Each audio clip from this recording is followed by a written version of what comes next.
ಇವತ್ತೇನು ಮಾಹಿತಿ ಇಲ್ಲದೆ, ಜಿಲ್ಲೆ ಬಗ್ಗೆ ಮಾಹಿತಿ ಇಲ್ಲದೆ ನಿಮ್ಮನ್ನು ಕರೆಸ್ತಾ ಇದ್ದಾರೆ. ದಯವಿಟ್ಟು ಇನ್ನೆರಡು ದಿವಸ ಇದೆ, ಮಾಹಿತಿ ತಗೊಳ್ಳಿ. ಉಸ್ತುವಾರಿ ಮಂತ್ರಿನ ದಯವಿಟ್ಟು ನಮ್ಮ ಕಡೆನೇ ಕೊಡಿ. ಇಷ್ಟನ್ನ ನಾವು ಮುಖ್ಯಮಂತ್ರಿ ಹತ್ರ ಮನವಿ ಮಾಡ್ತಾ ಇದ್ದೀನಿ.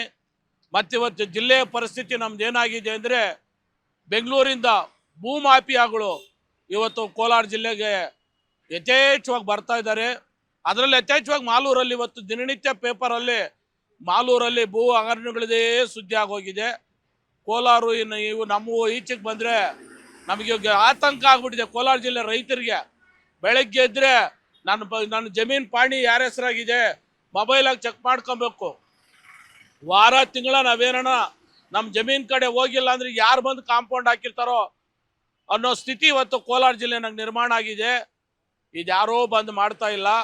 ಅಧಿಕಾರಿ ವರ್ಗ ಇವತ್ತು ಈ ಬೋಗಸ್ ದಾಖಲೆಗಳಿಗೆಲ್ಲ ಕಾರಣ ಭೂಮಾಫಿಯಾಗಳ ಜೊತೆ ಶಾಮೀಲಾಗಿರುವಂಥ ಅಧಿಕಾರಿ ವರ್ಗ ಇವತ್ತು ದೊಡ್ಡ ದಂಧೆಯನ್ನು ಕೋಲಾರ ಜಿಲ್ಲೆನಲ್ಲಿ ಮಾಡ್ತಾ ಇದ್ದಾರೆ.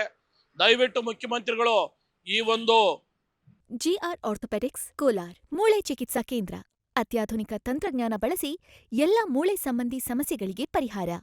ಜಾಯಿಂಟ್ ರಿಪ್ಲೇಸ್ಮೆಂಟ್, ಸ್ಪೋರ್ಟ್ಸ್ ಸಂಬಂಧಿ ಸಮಸ್ಯೆಗಳು, ಮೂಳೆ ಮುರಿತ, ಸ್ಪೈನ್ ಶಸ್ತ್ರಚಿಕಿತ್ಸೆಗಾಗಿ ನುರಿತ ಮೂಳೆ ತಜ್ಞರನ್ನು ಸಂಪರ್ಕಿಸಲು 7022532255ಕ್ಕೆ ಹಿಂದೆ ಕರೆ ಮಾಡಿ.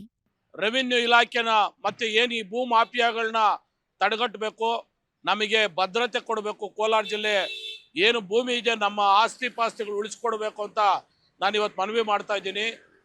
ಮತ್ತೆ ಕೋಲಾರ ಜಿಲ್ಲೆನಲ್ಲಿ ಇವತ್ತು ಒಂದು ಕಡೆ ಅದಾದರೆ ಕೈಗಾರಿಕೆಗಳು ಬಂದಿದೆ. ವೇಮಗಲ್ಲು, ನರಸಾಪುರ ಜನ ದೇಶದ ನಾನಾ ಭಾಗಗಳಿಂದ ಬಂದು ಇಲ್ಲಿ ವಲಸೆ ನೆಲೆಸ್ತಾ ಇದ್ದಾರೆ. ಅಭಿವೃದ್ಧಿ ಆಗ್ತಾ ಇದೆ, ನಾವು ಅದಕ್ಕೆ ತುಂಬ ಸಂತೋಷ ಪಡ್ತೀರಿ. ಆದರೆ ಇವತ್ತು ಅಲ್ಲಿಗೆ ವಾಸ ಮಾಡಕ್ಕೆ ಬಂದಿರೋರು, ಕೆಲಸ ಮಾಡಕ್ಕೆ ಬಂದಿರೋರು ಇವತ್ತು ಗಾಂಜಾ ಅಫೀಮಲ್ಲಿ ಇವತ್ತು ತುಂಬ ಆತಂಕದಲ್ಲಿದ್ದಾರೆ. ಮೊನ್ನೆ 70 ವರ್ಷದ ಒಬ್ಬ ಮುದುಕಿನ ಸಾಯಿಸಿದ್ದಾರೆ. ದಿನನಿತ್ಯ ಈ ಗಾಂಜಾ ಅಫೀಮು ಕೋಲಾರ ಜಿಲ್ಲೆಯಲ್ಲಿ ತಾಂಡು ಮಾಡ್ತಾ ಇದೆ. ನಿಜವಾಗೂ ಯಾರು ಇವತ್ತು ಜಮೀನುಗಳ ಕಡೆ ಹೋಗ್ಬೇಕಾದ್ರೆ ಒಂಟಿ ಹೆಂಗಸರು ಯಾರು ಓಡಾಡೋಕ್ಕಾಗ್ತಾ ಇಲ್ಲ, ಆ ಸ್ಥಿತಿ ಕೋಲಾರಲ್ಲಿದೆ. ಪೊಲೀಸ್ ವ್ಯವಸ್ಥೆ, ಜಿಲ್ಲಾ ಆಡಳಿತ ನಿಜವಾಗಿ ಸಂಪೂರ್ಣವಾಗಿ ವಿಫಲ ಆಗಿದೆ. ಯಾವ ಇಲಾಖೆನೂ ಇಲ್ಲಿ ಕೆಲಸ ಮಾಡ್ತಾ ಇಲ್ಲ. ಎಲ್ಲ ಇಲಾಖೆಗಳು ಅವರೇ ದಂಧೆಕೋರರಾಗಿ ಹೋಗಿದ್ದಾರೆ, ಅವರೇ ವ್ಯಾಪಾರಸ್ಥರು, ಅವರೇ ದಂಧೆಕೋರರು ಎಲ್ಲ ಆಗೋಗಿದೆ. ಕೋಲಾರ ಜಿಲ್ಲೆಯಲ್ಲಿ ಕಾನೂನು ಅನ್ನೋದೇ ಇಲ್ಲದೆ ಆಗೋಗಿದೆ. ಅದನ್ನಿಂಕ ವಿಶೇಷವಾಗಿ ಮಾನ್ಯ ಡಿ.ಕೆ. ಶಿವಕುಮಾರ್ ಅವರು ಕೋಲಾರ ಜಿಲ್ಲೆ ಬಗ್ಗೆ ಕಾಳಜಿ ವಹಿಸಿ ನಮಗೆ ಒಂದು ಪರಿಹಾರ ಕಲ್ಪಿಸ್ಕೊಡ್ಬೇಕು ಅಂತ ನಾನು ಈ ಮೂಲಕ ಅವ್ರನ್ನ ಒತ್ತಾಯ ಮಾಡ್ತಾ ಇದ್ದೀನಿ.